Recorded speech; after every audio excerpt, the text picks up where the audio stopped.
السلام عليكم ورحمة الله وبركاته. اللهم صل وسلم وبارك على سيدنا محمد وعلى آله وأصحابه أجمعين. النهاردة بقى جايبه لكم إيه بعد ما عملنا طبعا الفيديو القديم اللي هو بتاع الفسيخ بقية الخضار والغدا بتاعنا. حبيت أقول لكم أنا جبت إيه وهعمل إيه، حاجات بسيطة سهلة، وخدوا منها الأفكار اللي تناسبكم. اللي يناسبه فكرة ياخدها. خدي فكرة النهاردة هتنفعك لبكرة. بصوا بقى، أنا هنا عملت حواوشي. اول حاجه قطعت بصل وقطعت فلفل وفي الكبه، كله في الكبه فرمته يعني، وجزر. الجزر ده كان في الفريزر، طلعته واستخدمته عادي جدا. والكفته دي كنت جايبه بصراحه كل حاجه وكنت بشيلها في الفريزر، بس الحاجات يعني اللحمه نفسها كانت صابحه فما كنتش شايلاها في الفريزر. طلعت الكفته، طلعت اللحمه المفرومه، وهنا بقى ايه فضيت كله. بصوا انا هاخد نصه، ده كيلو، انا هاخد نصه، هحط كله على بعض كده. كفتة شوي هاخد نص كيلو على نص كيلو لحمة. عايزة تحط ربع كيلو على نص كيلو لحمة، لحمة مفرومة يعني. كيلو لحمة مفرومة على نص كيلو براحتك، العبي فيه زي ما انت عايزة. دي لعبتك، الاكل ده لعبتك، اللي انت عايزة تستخدميه استخدميه. انا بخزن الحوشي في الفريزر وبطلعه بستخدمه على طول، بيسهل عليا كتير. شوية سلطة جنبي كده وزي الفل. حابة تحمري بطاطس، تحمري مكرونة، تعملي مكرونة بصلصة، انت وراحتك. كان في قشرة بصل شلتها وحطيت فلفل وبصل وجزر من على الوش، عشان لو الجزر نزل ميه من عشان هو كان في الفريزر ففي تلج، فلو حطاه على طول بشيل من على الوش، ما باخدش من تحت لفوق.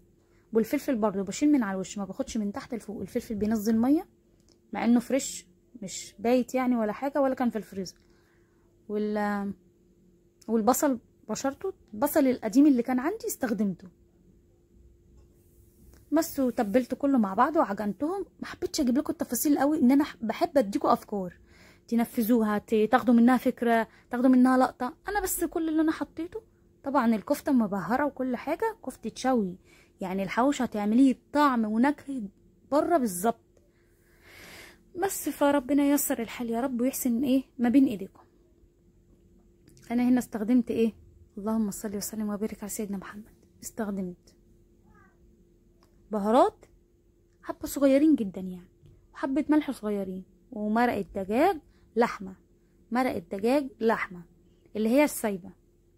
عايزين تحطوا مرقة دجاج لحمة اللي هي تقريبا ماجي استخدموها، بس انا بستخدم فاين فوز، يعني اللي انتوا حابينه استخدموه. في مرقة دجاج لحمة وبستخدم فاين فوز فراخ كده يعني. بصوا السندوتش بقى جامد ومتين كده، اللي ياخد رغيف كأنه خد رغيفين، اللي هياخد رغيف كأنه خد رغيفين. وهتقدروا تستخدموه. تقطعوا الرغيف بعد ما يستوي نصين وتحطوا جوه نص الرغيف طري طازه، وتحطوا عليه طماطمايه وتظبطوه. انا هنا نسيت تركايه تقدروا انتوا تعملوها، طماطمايه حلوه كده تقدروا تستخدموها. تقدروا كمان تبشروا زيتون مخلل اسود او اخضر، بس يكون عندك في الفريزر عشان بيبقى مجمد، بيسهل عليك ان هو يتفرم. لما بيكون طري ما بيتفرمش كويس، عشان كمان الكتاكيت ما بيحبوش اي حاجه فيها الحاجات دي كلها. انا هنا ولعت على بصل. كنت هعمل ايه هتشوفوا دلوقتي. البصل بيتحمر، طبعا الطاسه مطرحها زيت، انتوا شايفين هنا الاول واحده واحده. انا هنا بعمل ايه، معلش الفيديو بيجري بسرعه عشان انا مش عايزه اطول عليكم، عشان تقدروا تستفيدوا. حطيت حبه لبن وحبه مرقه دجاج وفلفل اسود وملح وحبه بابريكا صغيرين جدا، مش هحط اكتر من كده. وهنزل بقى ايه بالبفتيك. طبعا الحاجه فكت معايا جامد، ان هي كانت قعدت شويه بره التلاجة، يعني انا سبتها بصراحه في التلاجة على الرف ونزلت ما حطيتهاش في الفريزر، عشان اللحوم بالذات مش هقدر ان انا اجمدها واطلعها استخدمها، الا لو كنت مضطره بقى بصراحه ما خلاش تفك قوي واحاول استخدمها. بس كده كده هتبل كل الكميه اللي عندي في التتبيله دي، والتتبيله دي تكون سايله كده وهتجمد معاكي وهتبقى حلوه زي الفل، وهتظبط وهتأدي الغرض طبعا، هتكون حلوه وسهله وبسيطه وزي الفل. بصوا بقى انا كده تبلت. هجيب كيس، عيني هتطلع قبل ما اطلع الكيس ده.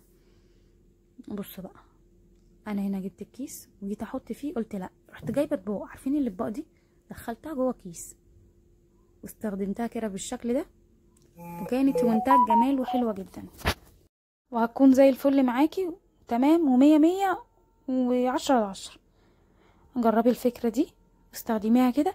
انا حطيتها كده بس عشان الاطباق بتتكسر، الاطباق اللي هي الصغيرة قوي دي بيبقى سمكها خفيف، معرفش اذا كان الاطباق دي خامات ولا هي بتبقى درجات ولا هي بتبقى كده، معرفش بصراحة. الاطباق اللي هي الفايبر دي الفل دي بتبقى الصراحة يعني خفيفة جدا، الصغيرة بتبقى خفيفة، فانا استخدمتها كده زي ما هي. الصوص بتاعها بقى ده انا حاولت احطه بس ما خدتوش كله، يعني خدت حبة صغيرين. ان انا تبلت كويس، اتأكدت ان انا تبلت كويس مية البصل مع مية الفلفل، وحطيت عليها حبة بابريكا وحبة مرقة وظبطتها، وشوية ملح صغيرين. هنا بقى بصوا البصلاية لما اتحمرت واتشوحت بقت ايه، زي الفل طبعا، وعشرة على عشرة. موضوع الطاسة ده بقى انا قلت لكم هعمله لكم في فيديو عشان محدش يعلق على موضوع الطاسة. فانا بصراحة فيها زيت، قليت فيه مرة واحدة. الزيت ليكي ان انت تستخدميه 3 مرات، الزيت بتحمري فيه البطاطس 3 مرات وبعدين بترميه. انا ما رميتوش، قلت استغله في ايه بعد ما قليت فيه مرة واحدة، قلت استغله في ايه، هستغله كده. وعصقت فيه عادي جدا وزي الفل. كده كده هنغسل الطاسة وكده كده هنظبط الطاسة، صح ولا لأ؟ بس هنا حطيت حبة ايه سماق وحبة مرقة فراخ، مرقة لحمة قصدي، عشان دي لحمة فطبعا المرقة يبقى لحمة بس. وعملت كده تبلت اللحمة، هما تقريبا 4 شرايح او 3 شرايح، تقريبا 3 شرايح، 2، واحدة كبيرة واحدة وسط واحدة صغيرة، دول نص كيلو. شرايح دي لحمة اسمها أميرية انتركوت او أميرية، حتة أميرية كده عايزاها شرايح. بصوا الشرايح تحفة، وبالذات الحتة الملبسة اللي في الجنب دي، شايفين جمال ولون اللحمة وطعمتها تحفة. جبت طبق كبير وفردت فيه القطعة دي، بيكون حجمه جميل وزي الفل. بصوا بقى انا جبت الاكياس جهزتها. طبعا انا بروح اغسل ايدي وبنشفها، على فكرة لابسة الجوانتي كلها لحمة بس بنشف، بغسل ايديا وبنشفها عشان تبقى زي الفل. وربنا ييسر الحال يا رب ويحسن ما بين ايديكم. طبعا الدهون دي معروفة ان اللحمة ب350 جنيه فيها دهون، فيها دهون لازم. ما هي اللحمة ب350 جنيه، يبقى اللحمة سعرها كام؟ 350 جنيه اللي هي السليمة الأميرية، زي القطع كلها واحد. بس اللحمة فيها دهون، محدش يقول ان اللحمة تبقى حمرا خالص دام بالسعر ده، لا خالص.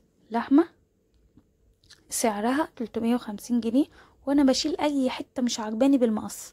المقص ده بيسهل معايا اي حاجة بقطعها.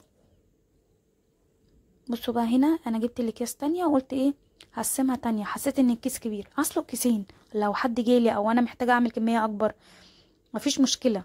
لكن انا دلوقتي هعمل على قدي 3 4 حتت على قدنا زي الفل، اكلة يوم يومين زي ما يقعدوا. انا ما قعدهمش اكتر من كده ليه يعني، عشان ايه هي تبقى زي الفل وخفيفة ومية مية، وطعمها بيكون تحفة. جربوها وصدقوني مش هتندموا ولا تخسروا. ما تعملوا الاكل على القد ويبقى زي الفل هيبقى جميل معاكم وتحفه. وهنا طبعا ايه اللحمه انا في حته كده ما عجبتنيش فيها خط كده دم عرق رفيع، استغنيت عنها بصراحه. بس وهربط الاكياس واخرج منها الهوا تبقى زي الفل.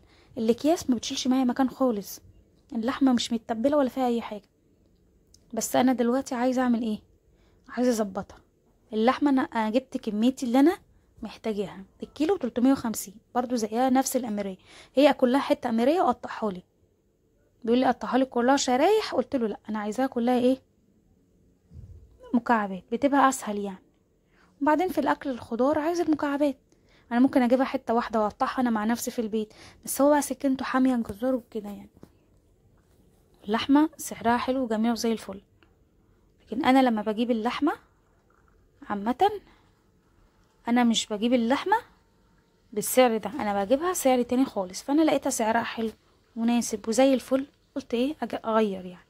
ده ربع كيلو لحمه على فكره، انا خدت ربع وحطيته على كل كميه البصل اللي انتوا شفتوها دي، بصل وفلفل بس، انا مزودتش اي حاجه تانية. زودت الكميه بصل وفلفل. بعتذر لكم انا مشمره ايدي بقى عشان في دم وزفاره وكده، وانا بصراحه مش بحب ابل نفسي، بحب يعني ايه ايدي تبقى بعيده خالص. بصوا الفوطه جنبي وعلى طول عماله امسح بيها اي حاجه بتنزل من الاطباق اللي كان فيها البوفتيك، كانت مسيله خالص ميه، نزله ميه يعني. بس وكانت زي الفل وجميله. والطبق ده شيلته وما فيهوش ميه يعني، تتبيلته سهله وبسيطه كده خفيف. احطه بقى تحت ورق عنب، اعملهم جنب شويه مكرونه براحتي. وده كيس نص كيلو زي ما هو، انا ممكن احطه. بصوا ده نص كيلو والتاني انا خدت بس ربع كيلو. هعمل كفته بيهم الكميه دي، هعمل كفته وهعمل برجر. وهقول لكم طريقه البرجر. طريقه الكفته انا ممكن اسيبها لكم في صندوق الوصف، دي الطريقه اللي انا بعملها. وزي ما انت عايزه تعملي اعملي الطريقه اللي تريحك تيجي على قلبك اعمليها. انا بصراحه لا بحب احط فينو، بحب احط عيش، ولا بحب احط اي حاجه. انا بحب ازود الحاجه بخيرها وبركتها. انا عملت كيسين محترمين بربع كيلو لحمه. ربنا بيبارك بيزود الحاجه يطرح فيها البركه. طول ما انت بتقسمي احتياجاتك ما بتطلعيش ببهرجه ترميش في التلاجة وخلاص براحتك. وده الكفته اللي فاضت وقلت هعمل عليها مثلا ايه، اعملها صبحها، هعملها اي حاجه براحتي. كفته جاهزه وسهله يعني، تصبيحها مش هياخد اي حاجه. بصبحها كده على ايدي بالسيخ وبحطها فورها كده في حبه ميه صغيرين في الطاسه، بتبقى زي الفل. بعد كده بتتحمر منها فيها.